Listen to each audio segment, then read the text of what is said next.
Hello guys and welcome back to the channel. Today I have three beauties for you here and they're all Danish roses and I'm so excited whenever I get to show off Danish roses because I don't think they always get the attention they deserve out in the broader world. And yeah, I apologize if I sound a little out of breath during this video because I've been gardening all day and it is like 30 Celsius out there. It is really hot and I just got back inside, but I thought why not take the time to show you some of the roses from the garden.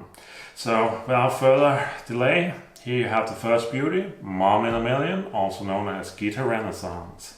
And then you have the next beauty, Princess Alexandra Renaissance. And our last beauty, Clair Renaissance. And how to describe these roses? Well, let's start with fragrance. And we'll start with Clair Renaissance.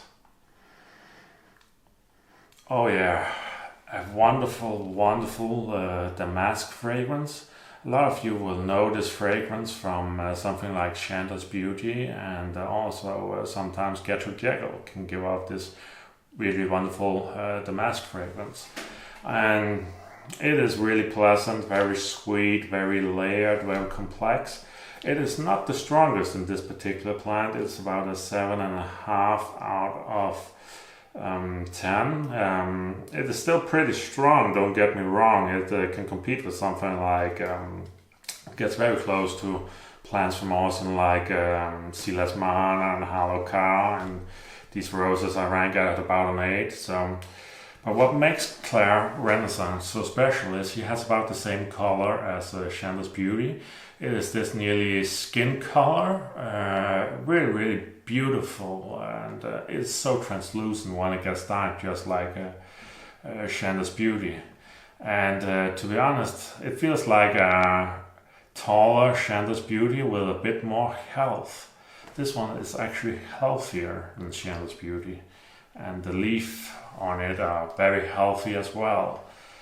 I will say Chandler's Beauty has one thing going for it contra this one. Chandler's Beauty is rated a bit higher on scent for me. It's at least an 8, sometimes an 8.5 on Chandler's Beauty. But and Chandler's Beauty is also a bit lower. So it depends on what you need in your garden. If you want a rose to stand a little bit further back in the flower bed, then and you want this color, you also know from Chandler's Beauty and a lot of fragrance, this might be a really good choice. And also if you had problems growing Chandler's Beauty on things like black spot or other things, this might be a really solid choice for you because it feels a lot like Chandler's Beauty. And honestly, even though I have Chandler's Beauty, I still grow this, and for so many years now I have been debating if this one deserves a corner of my garden where I can plant 3 of it, and it has been really close for so many years. But because I have been buying like 100 and 130 fragrant roses a year, I have always been a bit conservative because I want to be absolutely sure what I give 3 spots in my garden. But this is so close to getting it for sure. And then we have a new one for me this year, and this rose, Princess Alexandra Renaissance, has really surprised me in every way possible. You have this really deep magenta color, and there's a hue of red that kind of spreads from the center. So it's not completely magenta around the center, but as it fades out, it gets the true color magenta towards the outer petals. But this started out as an 8 on fragrance for me, but it has slowly climbed to a clear 9 for me. And the reason for that is when it starts out, the center is very closed, you can't see the petals. But as it gets this round circle in the middle, where the petals pull back and the flower is completely exposed, it simply gets such a powerful fragrance. It's a 9 for me. Just going to send it. Oh yeah. First, on the front end of the nose, you have citrus, this acidity, and then it's finished off with this really powerful old rose fragrance, nearly from stuff like I would say the rugosa family nearly, it can get that powerful. So you have citrus, and then you have this powerful old rose perfume at the back end. Honestly, I'm already starting to love this rose, and I'm getting 3 of it, that's for sure. The only thing that for many years has kept me back is on so many foreign forums I was reading it's not frost hardy, it's not fully frost hardy. And then I thought to myself one year, well, what the heck, we're going to give it a try. It's a Danish rose, and I'm a Dane myself. If somebody's going to grow it in the rose community, then it should be me. And to be honest, I'm pleasantly surprised. Like the first winter, I stood outside, we had a minus 15 Celsius.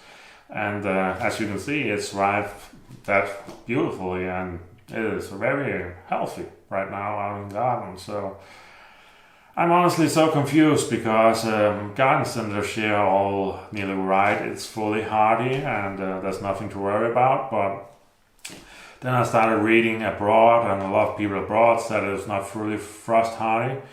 So that is my thoughts for now, but take them for what you can make of it. But I would say it's an amazing rose, and I'm going to grow it for the next few years, hopefully many more. And if it has no problem with frost hardiness, then I'm going to start recommending it to everyone, because it's a wonderful rose, truly wonderful rose, with a really powerful perfume.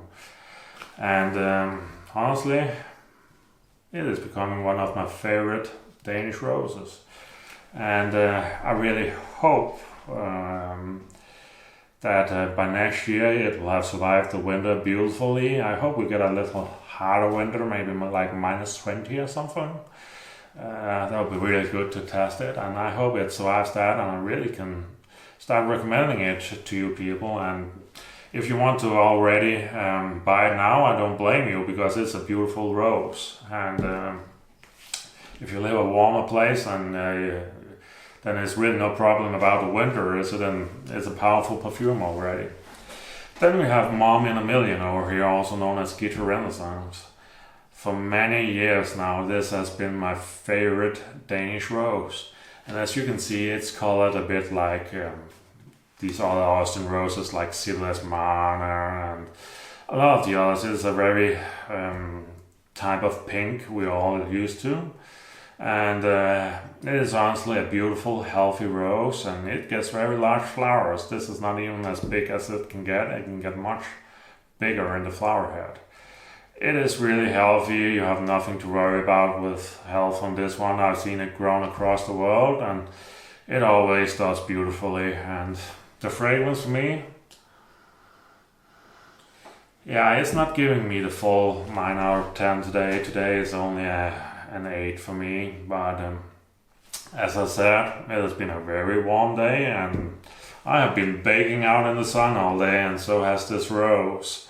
This rose is normally a 9 out of 10 for me. So I'll say these two are clearly the most powerful fragrance, while this is a bit lower on fragrance. But on the other hand, I'll say this is probably the best one on health. These are very close to it, at least this one is very close to it on health. This one, it is giving me the same health as most roses bred here in Denmark and in Germany. Nothing stands out for me so far. But I want to have been growing it a bit longer to fully comment on it. But yeah, a wonderful rose. It's again a bit of damask rose. It's more pure damask rose, where this has a bit of fruitiness in the damask rose over here. But again, 3 wonderful roses from the Renaissance collection, and I'm actually growing a lot of roses from the Renaissance collection. I'm growing a Ghita Renaissance and a lot of the others, and I really can't wait to introduce more of the Renaissance series to you people, because I believe the Renaissance series is a bit underrated. I was thinking about a lot of roses that was overrated for me, but I think these are underrated. And what makes me say that? The reason I say that is a rose like these usually go for around $10 or €10, something like that. That means you can buy these three for the price of one Austin rose, which is often like $35 or something like that. And really, when you think about the fragrance you're getting, the quality you're getting, the difference in color, the blooms, honestly, I think that is a wonderful value proposition for new rose breeders or rose beginners for rose gardening. And to be honest, these roses are made exactly the same way as Austin does his roses. The reason Poulsen calls it the Renaissance series is he takes his modern roses and then he breeds them with the historic roses. Then you get the good qualities of modern roses and you get the fragrance from historic roses.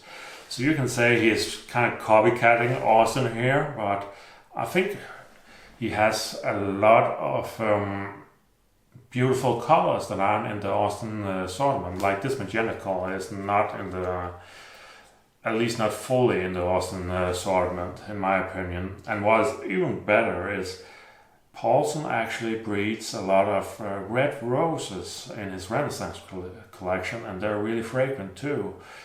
So if you're missing out on a lot of beautiful red roses that are bred more toward the historic side, then you might want to look to places like the Poulsen Renaissance collection. And to be honest, I think a lot of these Renaissance series roses are amazing value for money. I really do. And another thing I will say is I think the reason Poulsen hasn't completely been discovered on fragrance abroad is because Poulsen, most people don't know this, but Poulsen is really the biggest rose breeder in the world. He sells over 50 million roses on license. But that is also kind of a problem for him, because what he is known for is these supermarket flowers, you know, these miniatures.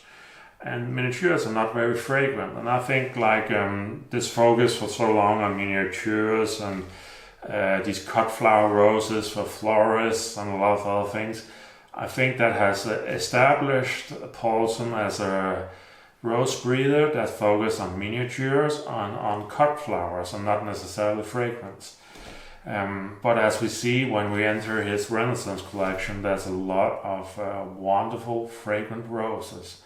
But I think because he's so known for the other thing, that most people haven't really bothered checking out his Renaissance series. And clearly that is a mistake, like these three beauties in front of you will tell you. And that's really what I'm trying to do with my rose channel. I'm trying to bring you information on different roses from a lot of different breeders from across the world, and really make you discover so many wonderful roses, because so many rose breeders out there have like 1 or 2 or sometimes 5 really stellar roses. And if you stick to just one rose breeder, then you're just going to miss out on those stellar roses. So, but yeah, that was the Renaissance collection in miniature format. These are the 3 most common Renaissance series roses you'll encounter out there. There's of course Bonita Renaissance, but mine is sadly not in flower at the moment. But I thought I would show you these more pink colored ones first, and I hope you enjoyed seeing them. And let me know in the comment section, if you were to grow one of these, which one would you choose, and do you have experience with growing any of these? And let me know in the comment section below. And fear not, there's soon some Del Bark roses incoming for you. So take care out there, guys, and have a lovely day.